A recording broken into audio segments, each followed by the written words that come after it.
those of you out there that don't know how to succeed in school, that are lost, that seem like you're overwhelmed with everything that's going on in your schooling, you don't know how to study, you don't know how to take your tests, you don't know how to prepare for exams, you don't know what to prioritize. You're like drinking out of a fire hose because you've got so much stuff to learn and you don't have enough time or energy to do it. Okay, I've been there. If you're new here, I'm Josh. I'm a former doctorate of physical therapy student. I spent multiple years of my life fully immersed in the academic world. Um, and now I teach people worldwide how to succeed academically, okay? Um, I just want to say in this video, I'm going to basically break down 5 things that you can do that are going to be helpful if you apply them, that are going to help you succeed in your semester, okay? And really quick, I just want to give myself a shout out here. I had recently started a newsletter in which, if you sign up below, it's through Substack. I'm going to be putting out emails a couple times a month that just have a short academic tip for you that will address something that can help you, either exam preparation, study tips, learning tips, how to avoid burnout, anything along the lines that I can help you with, okay? Because I've been there, I know what it's like. And they always say, how does one get to where they want to go? You learn from somebody who's done what you're trying to do. If you want to be, you want to be a millionaire, you ask a millionaire how he became a millionaire and you learn from them, right? And you study them, you take notes, and you do what they did.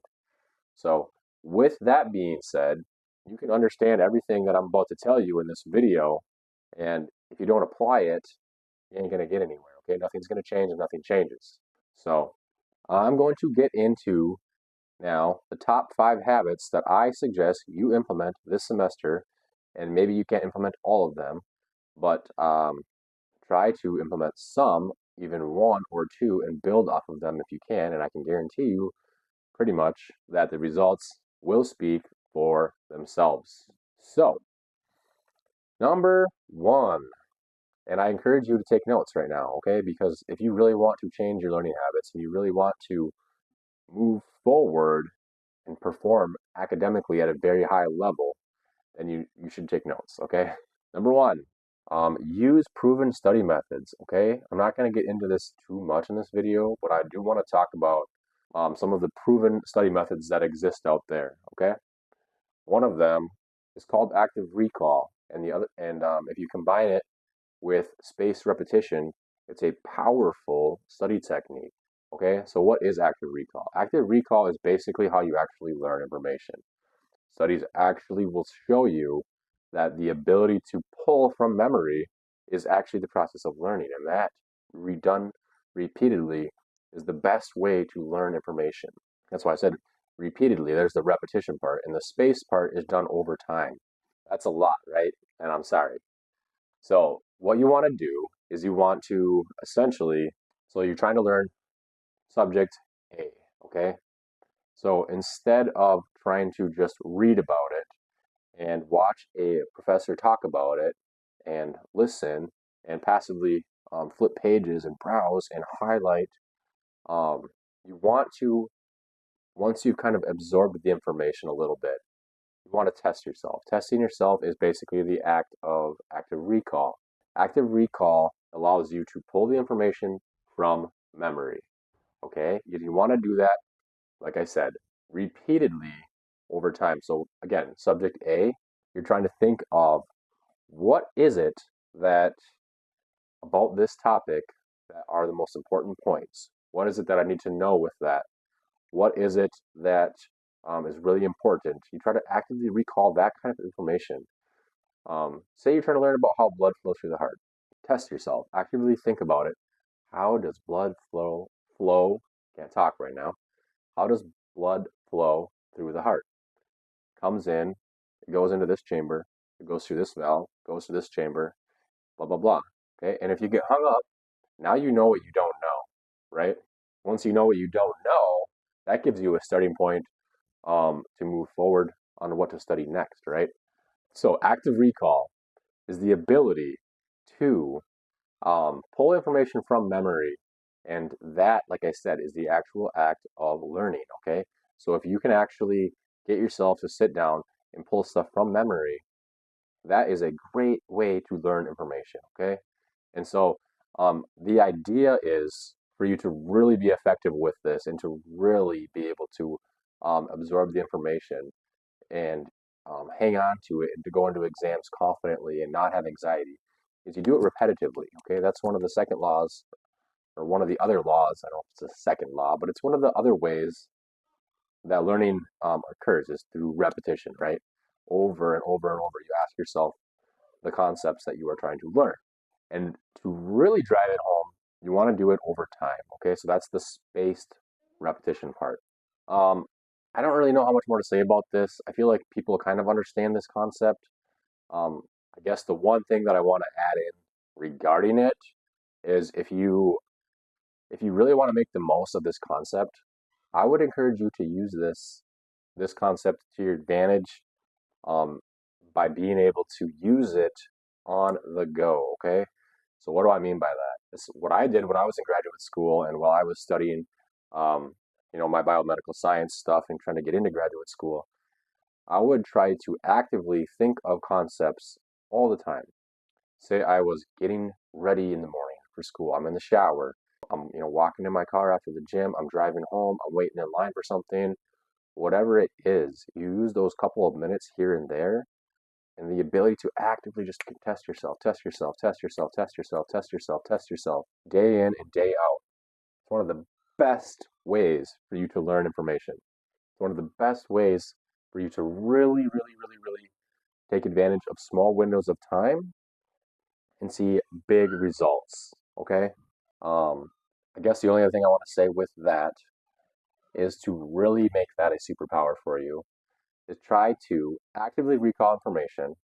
And then when you have a minute, if there's stuff that you know that you missed, go back and look at that list, look through your notes and see what you missed. Once you know what you've missed, now what you can do is you can actually write that down and try to actively recall that for the next few days or weeks.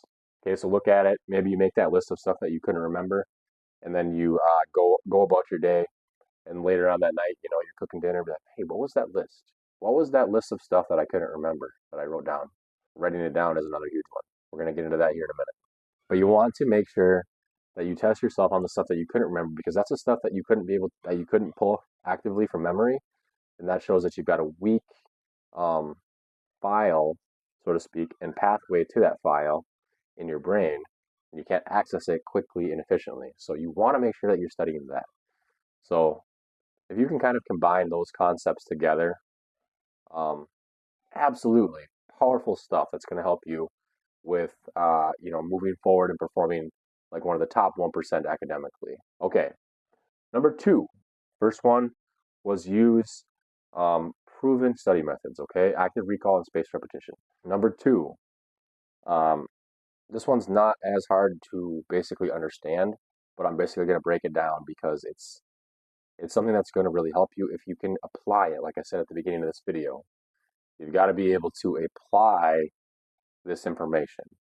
So study in blocks, okay? That's number two, study in blocks. This isn't about, you know, studying for 3 hours at one time, okay? That's not effective. And studies show that, okay? If you want to study like one of the top 1%, like academically at your best, stand out from the crowd and go on to get into the schools that you want and land the jobs that you want and to be able to be confident when you show up for tests and interviews. You want to perform like this. You want to prioritize studying like this, okay? Nothing's going to change if nothing changes. So do this. Um, so if you compared Group A, where they studied for 3 hours straight, versus Group B, where they studied for 45 minutes, took a 15-minute break, 45 minutes, 15-minute break, 45 minutes, 15-minute break, the group that took the breaks is absolutely going to perform better. Studies show that your brain can only absorb so much information at one time.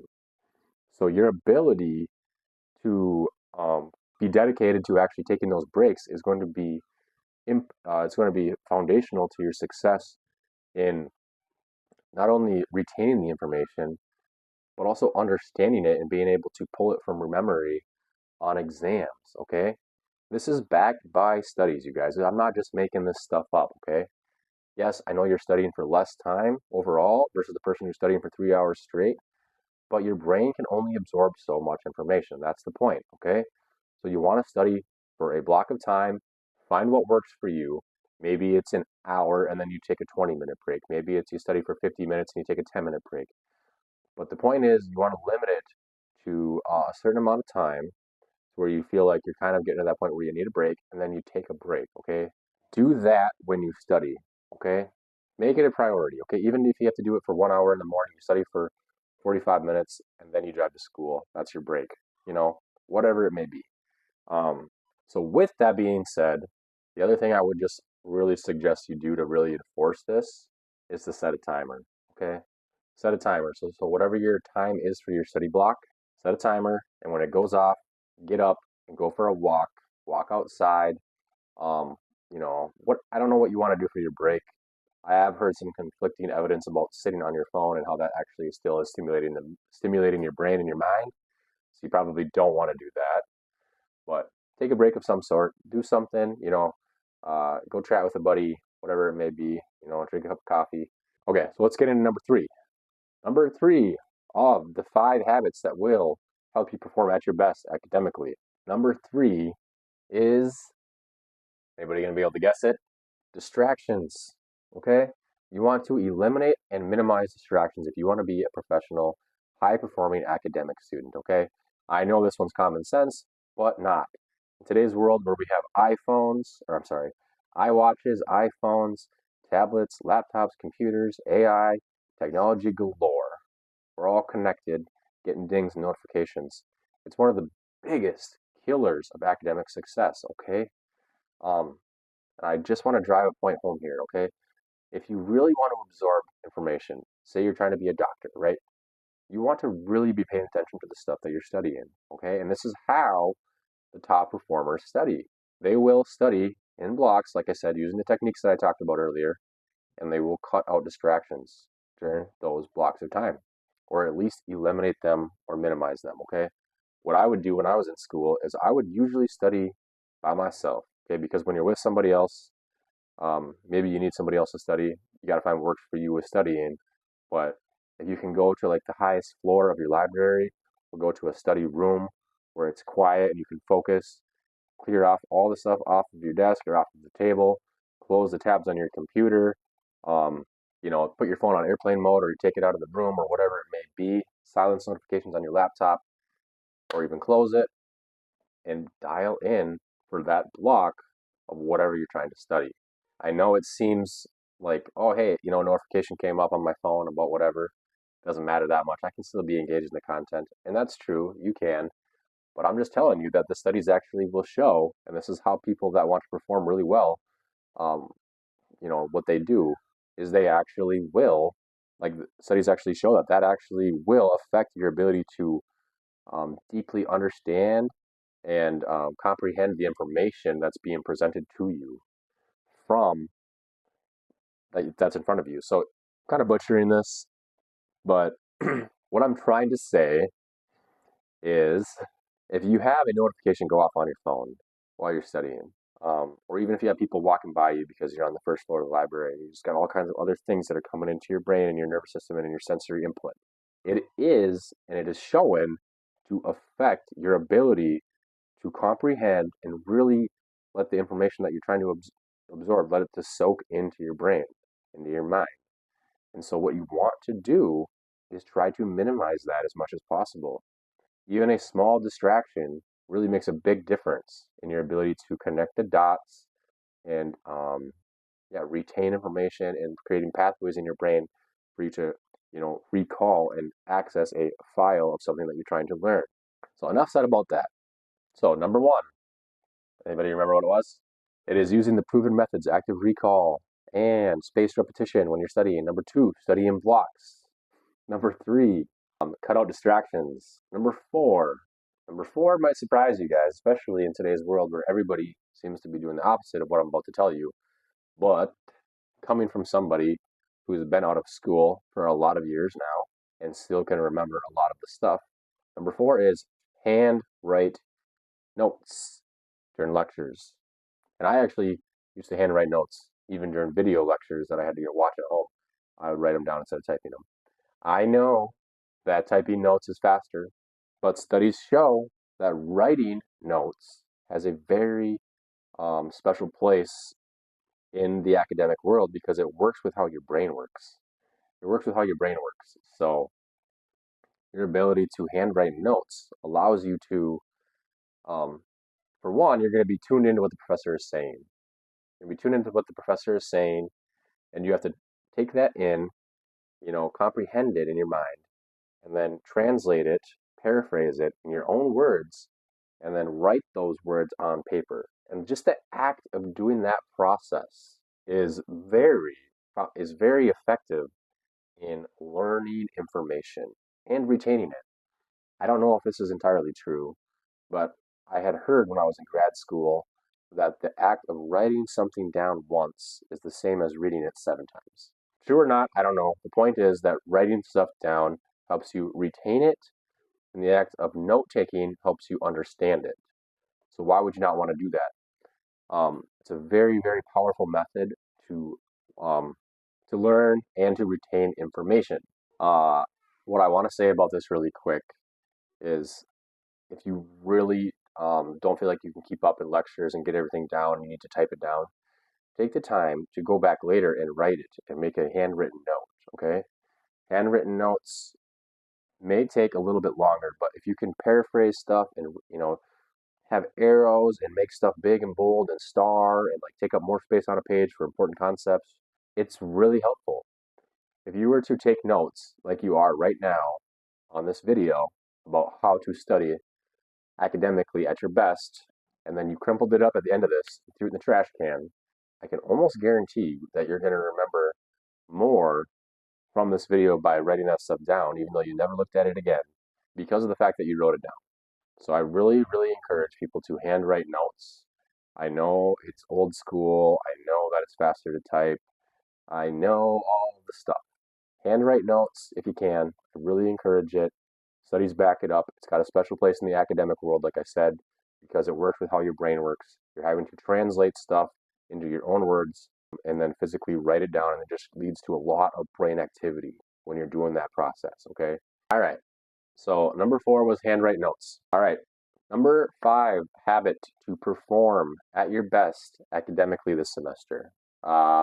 I don't know what you guys think it is, but it's probably not what you think it is. And I'm going to keep this one short and sweet because we all kind of know about it already.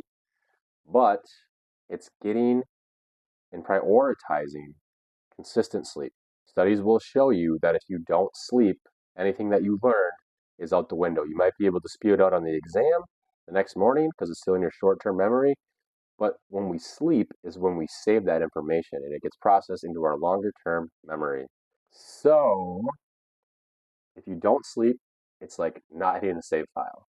So if you want to be able to, hang on to the stuff that you're studying, make sure you're prioritizing sleep, not just most of the time I get a good night's rest.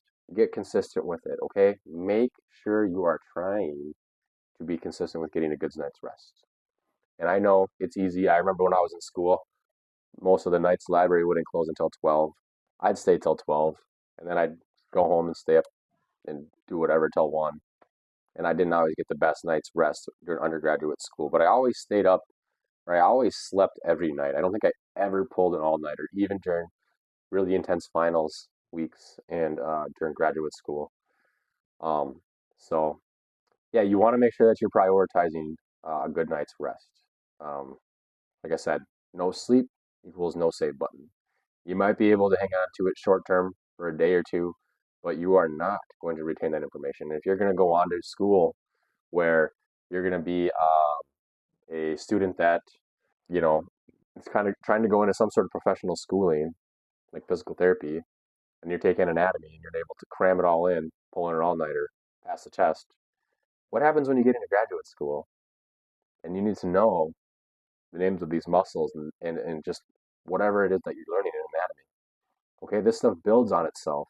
Most of these courses do as you get further along the line in your undergraduate schooling and in your graduate schooling. So you want to make sure that you're actually, um, you know, retaining information and trying to learn it in an effective way. Okay.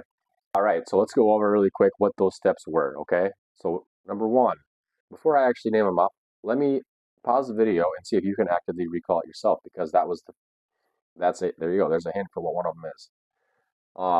See if you can actively recall what the 5 things were that I told you, and write them down.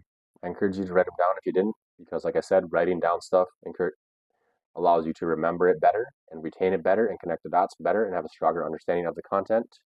So, what I will also say to kind of close out this video is, if you don't incorporate all of these habits, because I know it's a lot, try to incorporate just one or two. Like, why would you not want to do things that top academic students do if you want to perform at your highest level academically?